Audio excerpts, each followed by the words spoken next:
गाव उंबरी, तालुका महाबळेश्वर. भेळाजवळ असणारे हे छोटंसं गाव, आजूबाजूला असणारी स्ट्रॉबेरीची भरलेली हिरवीगार शेती या गावाचं वैभव अजूनच वाढवते.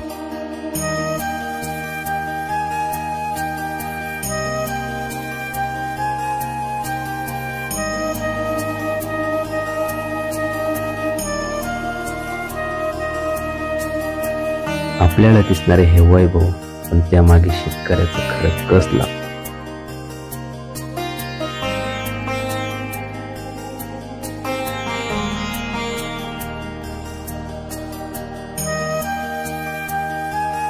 या गावातील गावकरी, जेमतेम 50% गावकरी हे कामानिमित्त कोण पुण्याला तर कोण मुंबईला स्थायिक आहेत.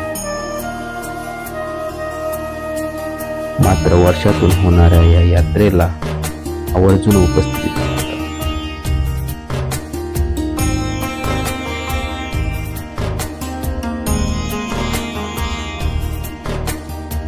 गावाची जननी माता आणि काळेश्वरी माता यांचे शुभ आशीर्वाद गावकऱ्यांसोबत नेहमीच असतात.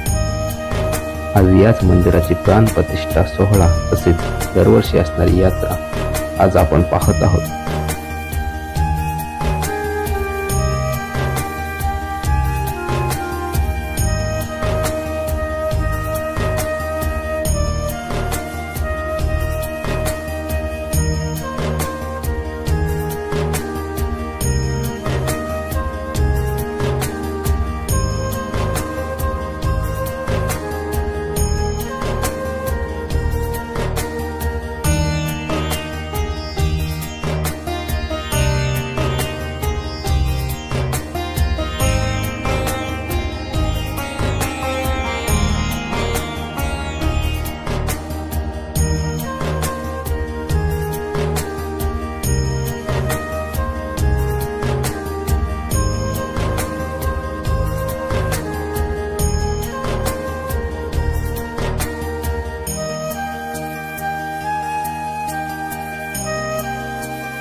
काल जी मंदिराची प्राणप्रतिष्ठा झाली आणि आज सत्यनारायणची पूजा होती आणि हा कार्यक्रम संपन्न होता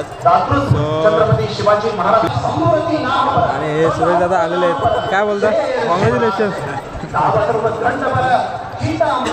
तो मित्रांनो, आपले खास माणूस आपल्याला भेटलेले आहेत. आपले संतोष मामा आपल्याला भेटले. आपले खास माणूस. कसं वाटतं तुम्हाला आज? एक नंबर ना. चांगली सोय केलेली आहे. आपल्याला आईस्क्रीम घालायला आपलेले आहे मामाने. आणि आज शेवटचा दिवस आहे ना पूजेचा? शेवटचा दिवस आहे. मंदिराबद्दल काय सांगाल? संकल्पना आणि ही सत्यात उतरले आता. हे मंदिर कन्यामातेचं आहे. एक नंबर आपलांतून मंदिर झालेलं आहे. महाबळेश्वर तालुक्यामध्ये एक नंबरचं मंदिर आहे. सुमारे कमीत कमी खर्च 1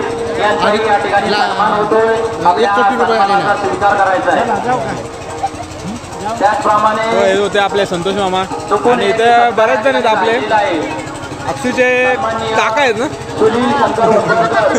अक्षूचे काका आहेत आणि भाऊ सुद्धा ओळख करून राहिला देवाचा काका माझ्या बहिणीचा मुलगा मामाचा भाऊ आणि आपण माझा भाऊ भारी लागते आणि पोळी दिली आम्हाला दादाने कोणातर्फे कोणातर्फे बोले अक्षय दादा कोण आहे अक्षय दादा अक्षय दादा बोलायचे अजून दुसरं काय देतोय तू काय करते स्पॉन्सर अगं तू काय करते स्पॉन्सर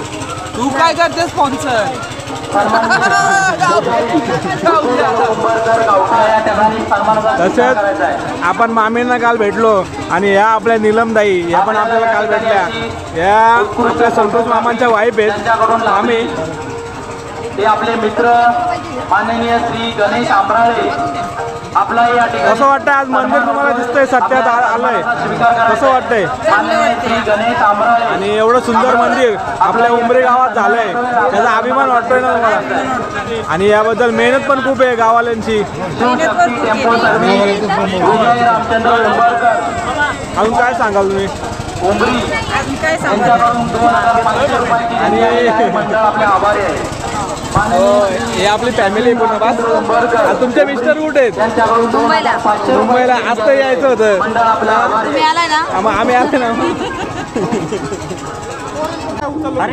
बसू ना फक्त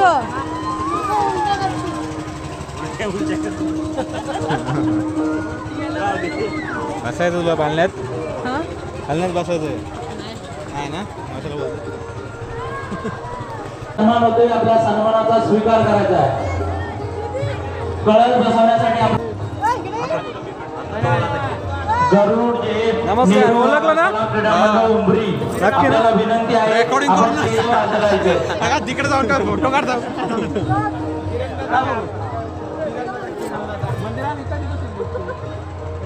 मला थोडी माहिती सांगा मंदिराबद्दल नरेश उंबरकर आपला या ठिकाणी सन्मान होतोय आपल्या सन्मानाचा स्वीकार करायचा आहे गरुड नेहरू युवा कला क्रीडा मंडळ उमरी सर्व सदस्यांना विनंती आहे आपण स्टेजवर हजर राहायचंय युट्यूबला टाका मग युट्यूबला टाकतोय मी युट्यूब नमस्कार बरं ना बरं तुम्ही ओय सोडे दादा माहिती देणार बघते कोणाला बघतोय नेहरू युवा कला क्रीडा मंडळ उमरी काय काय काय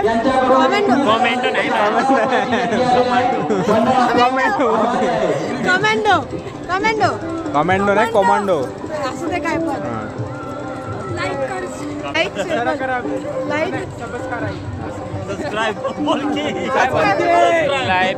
अँड सबस्क्राईब करा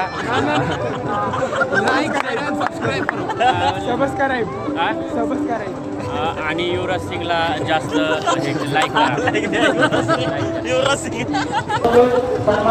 तर मित्रांनो आज आपण जिथे आलोय ते आहे उमरी साताऱ्यामध्ये एक छोटंसं गाव अत्यंत जवळ असा महाबळेश्वर असे पर्यटन स्थळ असणारं हे गाव आणि इथे आपल्यासोबत आहे तुमचं नाव सांगा बरं विशाल इथे आपल्यासोबत विशालात आहे ते आपल्याला या मंदिराची थोडक्यात पूर्ण माहिती सांगणार आहेत म्हणजे मंदिराची संकल्पना कोणाची होती आणि ती अंमलात आणण्यासाठी किती दिवस गेले आणि त्यामागे प्रयत्न कोणाचे होते ते सगळे माहिती ते आपल्याला सांगतील. नमस्कार दादा. आज तुम्ही आमच्या गावामध्ये आलात. आपलं उमरी हे गाव तसं पाहिलं तर यादवांच्या काळापासूनचं आहे.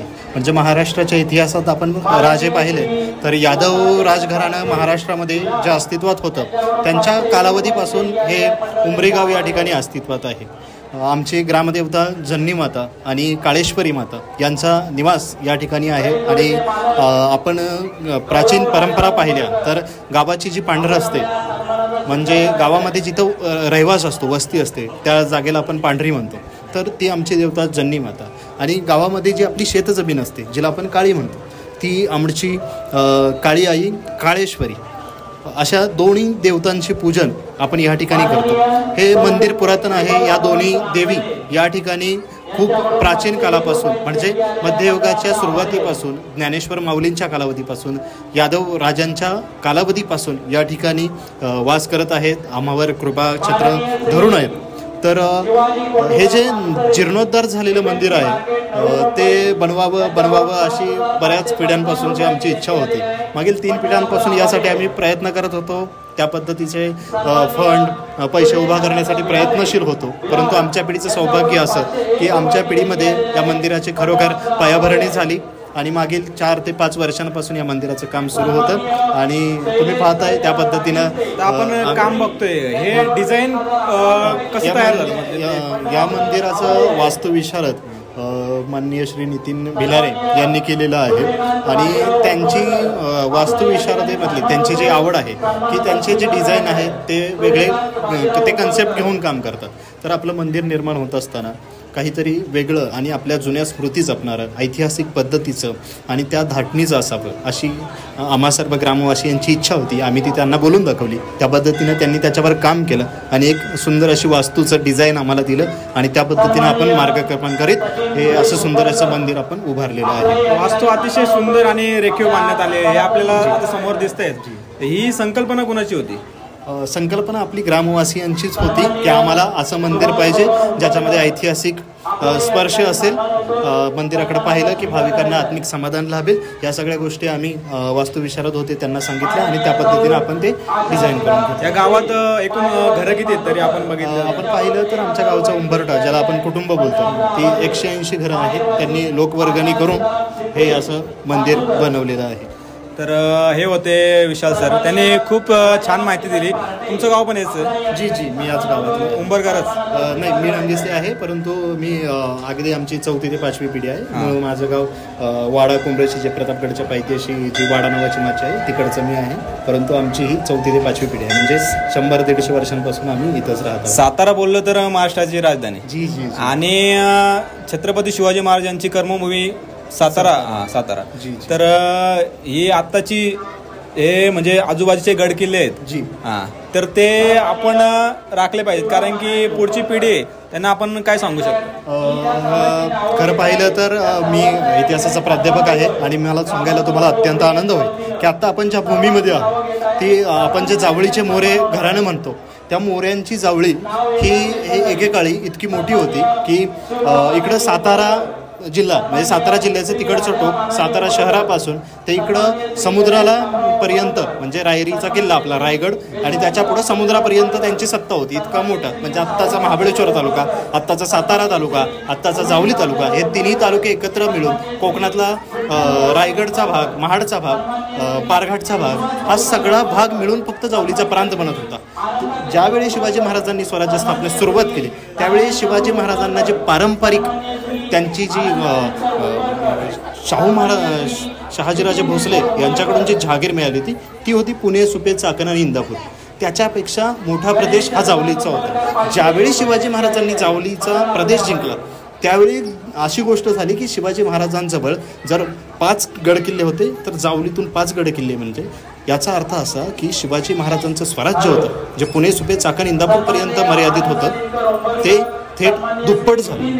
म्हणजे एखादी गोष्ट एक किल्ला जिंकणं आणि थेट एक जहागिरी जिंकणं याचा फायदा असा झाला की शिवाजी महाराजांचं स्वराज्य हे दुप्पट झालं आणि शिवाजी महाराजांचं हे स्वराज्य दुप्पट झाल्यावर जावलीमधले आमचे जे पूर्वज असतील किंवा जे कुणी असतील जे खरोखर लढवय्ये होते कारण महाराष्ट्रातले सगळेच जण लढवय्ये होते परंतु शिवाजी महाराजांच्या स्वराज्य कार्यात प्रत्येकाचा हातभार लागत नव्हता. जावळीचा प्रदेश शिवाजी महाराजांच्या ताब्यात आल्यानंतर फायदा असा झाला की शिवाजी महाराजांची जी फौज होती ती विजय उत्सव साजरा करत न बसता थेट विजापूरपर्यंत झालं.